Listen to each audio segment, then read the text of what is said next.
রূপগঞ্জে যুবদল নেতাকে কুপিয়ে আহত করার জের ধরে বসতবাড়িতে আগুন। নারায়ণগঞ্জের রূপগঞ্জে যুবদল নেতাকে কুপিয়ে জখম করাকে কেন্দ্র করে বসতবাড়িতে অগ্নিকাণ্ডের ঘটনা ঘটেছে।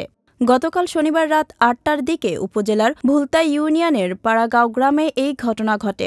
প্রত্যক্ষদর্শীরা জানান, পাড়াগাঁও এলাকার ব্যবসায়ী রাসেল মিয়ার ব্যবসা প্রতিষ্ঠান থেকে ২০ জাহাজ টাকা চাঁদাবাজি করে আসছিলেন একই এলাকার লিয়াকত আলীর ছেলে মাদক ব্যবসায়ী শাহিন মিয়া এবং তার সহযোগীরা। পরে চাঁদাবাজির বিষয়টি লাবড়াপাড়া এলাকার ফালান মিয়ার ছেলে ভুলতা ইউনিয়ন যুবদলের যুগ্ম সম্পাদক আবু হানিফ জানতে পারে। মাদক ব্যবসায়ী শাহিন মিয়াকে জিজ্ঞেস করতে গেলে যুবদল নেতা আবু হানিফ এলেপাতাড়িভাবে কুপিয়ে জখম করে।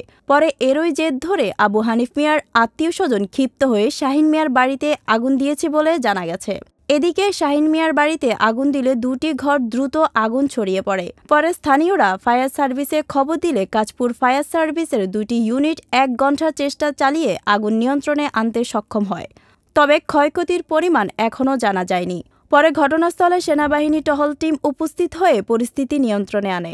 এ বিষয়ে নারায়ণগঞ্জ সিনিয়র সহকারী পুলিশ সুপার গ সার্কেল মেহেদি ইসলাম বলেন, শাহিন ও তার সহযোগীরা এলাকায় মাদক ব্যবসাসহ চাঁদাবাজি করে আসছিল। পরে ভুলতা ইউনিয়ন যুবদলের যুগ্ম সম্পাদক আবু হানিফ বিষয়টি জানতে পেরে তাদেরকে বাধা দিলে শাহিন ও তার সহযোগীরা ক্ষিপ্ত হয়ে যুবদল নেতা আবু হানিফকে কুপিয়ে জখম করে। তারই জের ধরে আবু হানিফের পরিবার শাহিন মিয়ার বাড়িতে অগ্নিকাণ্ডের ঘটনা ঘটায়। এ বিষয়ে তদন্ত সাপেক্ষে আইন ব্যবস্থা গ্রহণ করা হবে। উনি হলো ভুলতা থেকে একটা মিটিং করে আসছে, আসার পরে এলাকার ময়মুরব্বীরা ওনাকে ধরে নিয়েছে যে হানিফ এদিকে একটু আসো তো, আমার বনজামার দোকানে এক লোক চাঁদা দিতেছে। তো হানিফ ওই লোকের কথার উদ্দেশ্যে মুরব্বীদের সাথে আসছে। আসার পরে ওই আমাদের এলাকায় একটা সন্ত্রাসী মাদক ব্যবসায়ী, যার নাম শাহিন, এই মাদক ব্যবসায়ী এবং এই এলাকার সন্ত্রাসী এলাকার সবাই জানে, অনেক কুখ্যাত সন্ত্রাসী এবং চাঁদাবাজ। প্রতি জায়গায় এর নামে ৮-১০ টাকা মামলা আছে এবং এই ৮ দিনের ভিতরে প্রতিদিন একটা না একটা ঘটনা ঘটছে।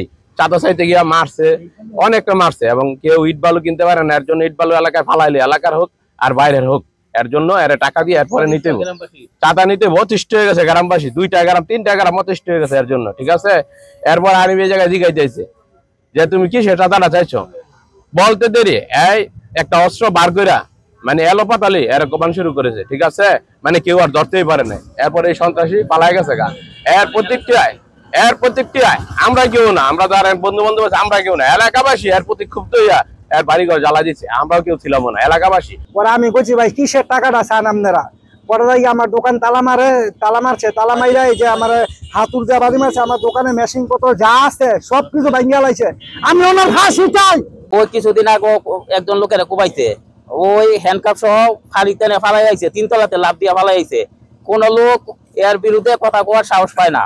এই যে চাঁদাবাজির উদ্দেশ্য করে আমার বোনতে আমার দোকানে চাঁদা চাইছে 20,000 টাকা দিতে হইব। আমি আর জিগাইলাম যে কি চাঁদাটা দিব আমি তোরে, কয় হটিয়া দিতে হইব, নাইলে দোকান বন্ধ করে। এই দোকান কুবাইছে এবং দোকানে তালা মাইরা দিছে।